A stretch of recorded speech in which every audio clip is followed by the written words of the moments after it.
For the longest time in Total War Warhammer 1 and 2, one of my favorite generic lord choices was the Chaos Sorcerer Lord on the Chaos Dragon for the Warriors. On top of dealing fire damage baseline, the Chaos Dragon is dual-headed, which makes it very cool, and of course, the Sorcerer on its back makes a powerful hybrid caster monster character, and in its newest iteration, of course, with the rework towards Chaos, with the Champions DLC, this guy now has a Tormentor Sword, which is a very nice item, hard snare, minus 24 melee attack, only 9 seconds, but even still can be quite useful. Of course, Breath Attack also does flaming damage as well, so all that synergy with Kindle Flame is just fantastic. Cascading Fire Cloak to give himself more melee defense and armor-piercing damage, plus some damage output from Fireball and Burning Head. And of course, he's also got the AoE charge bonus and immune to psychology as well. For the rest of the army here, I've got a front line of Marauders, second line of Warriors with dual hand weapons. They're going to be a great kind of Swiss Army knife, probably one of the best great weapon mid-tier infantry in the game, if not the best. Nurgle War Shrine to heal them all up. We've got some Slanesh Calves here. Hellstrider on this side, and Hellstrider over on this side, as well as some Marauder Horsemen, a couple throwing axes, and a couple of javelins for my opponent. This is one of my patrons here. He's got Arc in the Black, some Ushabti, a couple of Ushabti Greatbows, Skeleton Spears, and Skeleton Warriors, Nekakara Warriors holding down the center with Arc in the Black leading the way. Pretty typical, just to the kind of the meta builds for Tomb Kings right now. Sepulchral Stalkers also doing some nice skirmishing with my Marauder Horseman. It's definitely going to be pretty tough. My opponent here also making a little bit of a targeting priority error in not trying to focus my Dragon Lord immediately. He is very expensive, and although I can bring him within range of the Nurgle War Shrine here to heal him back up, it's going to be potentially pretty tough. I decided to just drop down and attack the Ushabti Greatbows.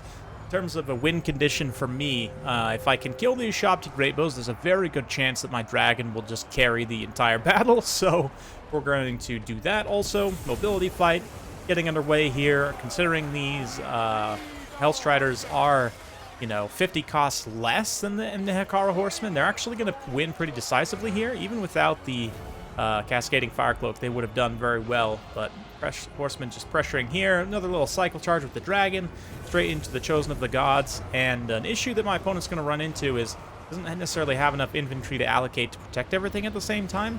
Although the Ushabti should trade okay with my Chaos Warriors. He's also doing his best to try and keep his Ushabti Greatbows moving, which is great. Had a couple of Skeleton Horseman Archers that vanguarded in my corner that I was able to block and catch with these Hellstriders and Skeleton Horseman Archers because they're so slow. Definitely want to try and keep them close to the formation as much as possible so that they don't get isolated and killed, but some brutal damage from the Eyes of the Desert, pushing back my Marauder Horsemen. They really haven't done a lot for me here. The Chosen of the Gods as well. But again, this whole time, my Dragon Sorcerer Lord's been relatively safe, not really taking much damage from the Ushabti Greatbows, but that is very likely to change with these ones now successful over here. My opponents should be getting them going shortly. Right now, kind of prioritizing getting these Eyes of the Desert into position. Likewise, Arc in the Black could also be Spirit Leeching my Sorcerer. Yeah, I think my my patron here is, yeah, I think he's maybe used one of the summons already. I'm not 100% sure, but we'll watch for that spell placement. The missile damage, likewise, from the Eyes of the Desert and the other Sepulchral Stalkers, if they can get a big burst onto my Sorcerer Lord, that's going to be a big problem, but seeing as these Ushabti are now firing back at the Dragon Lord, we're going to... Oh no, it actually looks like they might be targeted, maybe misclicked onto those warriors over there, but yeah, my Hellstriders and my Dragon Sorcerer Lord are just going to come over and start to attack here, disrupt. Again, with the fast speed and the poison, there's no way for the Ushabti Greatbows to get away once the Hellstriders do catch them.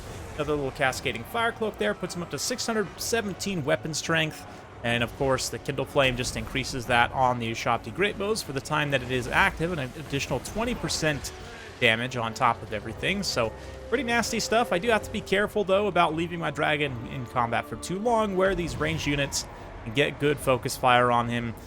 We are going to go ahead and pop a Burning Head there to get another little Kindle Flame, though, as I attack over into these Ushabti, and then the Hellstriders can get in combat with the Sepulchral Stalkers. But you see, even a few shots there did some pretty significant damage to my dragon. I've got to be careful of that. Likewise, my infantry starting to get a little bit isolated here. Arcan has great grind potential because of his summons. It looks like, yeah, we've got some summoned skeleton warriors right here.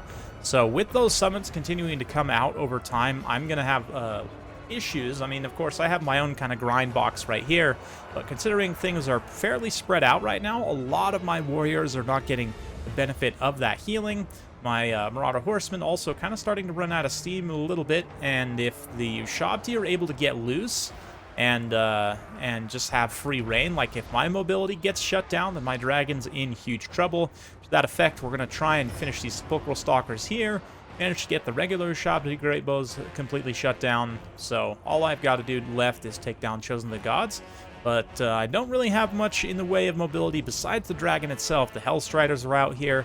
Marauder Horsemen on this side also not doing great in terms of leadership, but they can at least run it and occupy for some time.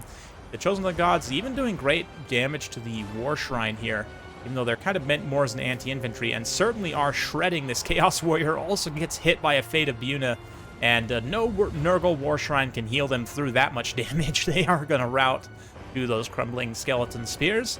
Likewise, Arcan just helping out his own skeleton warriors here. These Warriors with Great Weapons kind of not trading amazingly because of that heroic support, but thankfully I do have one more Warrior with Great Weapon that's still fairly healthy, and of course the Dragon with 3,700 HP left. As long as the Horsemen are bogging these Ushabti down, I can catch them no problem. Another Burning Head, I believe. Yep, roasting out the last of those Skeleton Warriors, trying to get rid of Arcan's support. Is that a summoned Skeleton Warrior? Nope, that is a real Skeleton Warrior.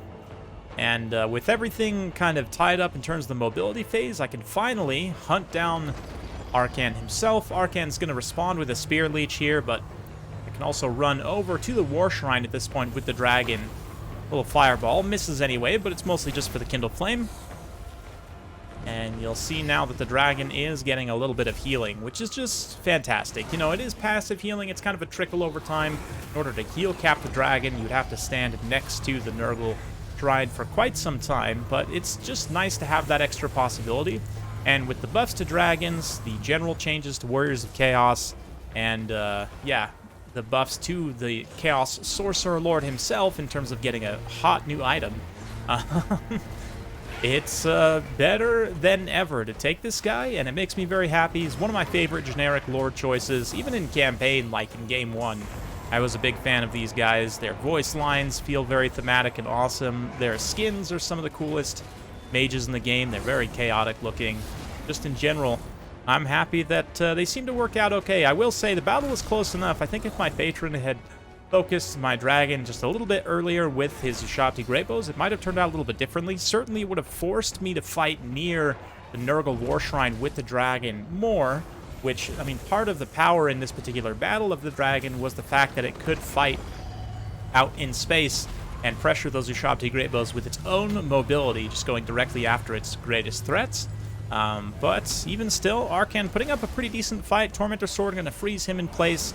Although we can go 2v1, but between the Spirit Leech and his own combat stats, he was actually holding his own against that Sorcerer Lord, but not for long. Unfortunately, he does go down to the War Shrine and the Dragon together. That's going to cause army losses, and there you go. So, very well played to my patron there. Hopefully you guys enjoyed watching that one.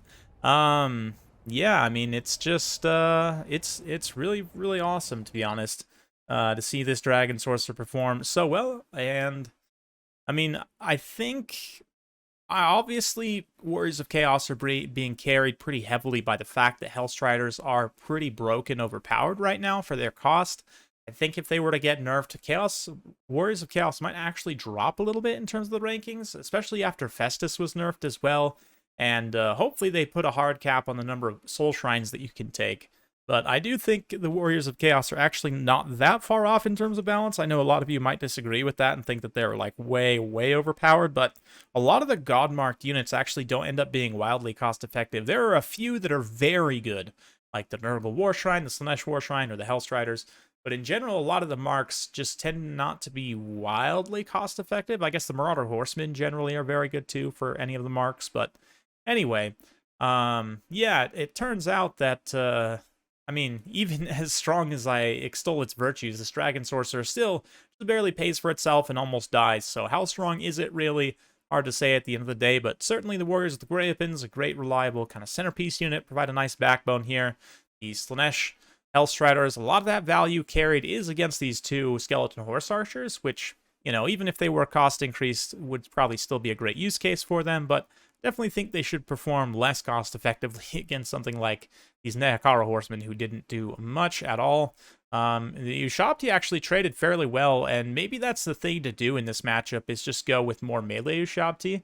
The Ushabti Greatbows, while they did get some good value back, didn't quite perform as well as they needed to. Like I said, if they'd focused the dragon a little bit earlier on, maybe it wouldn't have changed the outcome of the battle, but certainly would have forced me to play differently if I had lost HP or in that early phase, especially. But anyway, hopefully you guys enjoyed watching this. Certainly a very interesting matchup and one to keep an eye on in the future. Also, keep an eye right here for some more excellent replays. Be sure to subscribe, hit that bell notification button.